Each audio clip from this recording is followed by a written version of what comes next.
여기 대체 어디야? 집이지? The Yi family has just moved to their new home, a static trailer on a large plot of land in Arkansas. Dad Jacob has dreams of starting a farm, while Mum Monica remains unconvinced. Monica's mother Soon-ja arrives to look after the kids, but as the farm falters, the family begins to strain under the pressure. Oh, pretty boy, pretty boy. I'm not pretty, I'm good looking. Minari draws extensively on the life story of writer-director Lee Isaac Chung, who, like David, spent his childhood on a farm in Arkansas. This means that the film is full of rich details, like proud dad Jacob refusing the services of a water dowser, and the family's eccentric and hyper-religious neighbour Paul. But there's also a more recent force of meaning behind the film, written by Chung when he was on the verge of retiring from filmmaking entirely. In that context, Jacob's desperation to make something of his life and of the farm comes across as a particularly personal story. It's a very small-scope plot in some ways. It's largely focused on the rhythms of daily life for the Yi family, the labour of working on the farm and the hatchery. But the drudgery of the work contrasts with the constant slow motion, lush views of greenery drenched in golden natural light, which combined with the contemplative Emile Mosseri's score gives the film a dreamy feel. And isn't Mosseri a genius? Just listen to that music. He made a huge splash with the tremendous, bombastic, brassy score for The Last Black Man in San Francisco, but with Minari he's made something humble, yet revelatory. Jacob might be working on a small-scale family farm, but to him it's paradise. Speaking of paradise, religion recurs throughout Minari and plays an important role in understanding the film, I think. Monica insists that the family go to church, she's always asking David to pray at night so that he might see heaven. She sets a lot of store by folk medicine cures.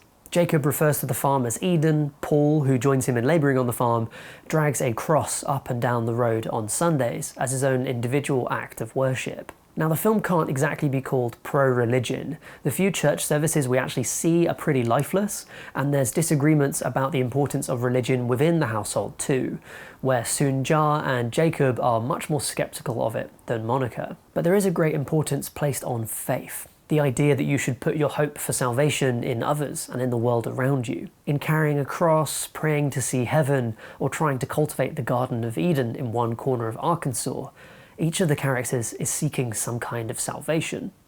And for Jacob and Monica in particular, there's always the question of whether they'll lose their faith in each other, faith and love being interchangeable in that way in the film. Jacob's skepticism becomes more and more pronounced as the farm fails. He turns away from putting his faith in the world, puts too much pressure on his own shoulders, and that affects his relationship with his family too. And you wonder how much that reflects Chung's feelings about his own work, considering the context in which he wrote the film. In one particularly moving moment, Jacob has overworked himself on the farm to the point where he can't raise his arms above his head.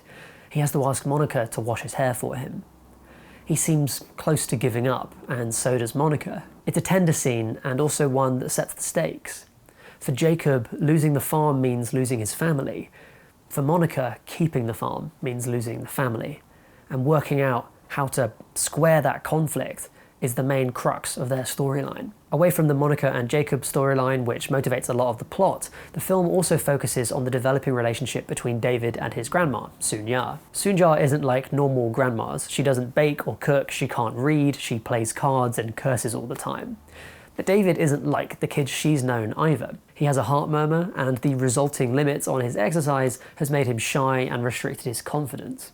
He wets the bed, maybe due to the anxiety of the family struggles that are going on, or maybe just because he's a kid. He favours this bizarre outfit of a yellow tank top, gym shorts, tube socks and cowboy boots, which makes him a kind of striking character. I think he's richly realised by Chung, obviously drawing on his own experiences, and wonderfully performed by Alan Kim, who's already winning some very well-deserved awards. As his confidence grows, he's increasingly sparky, playing pranks on Grandma and enjoying the run of the farm.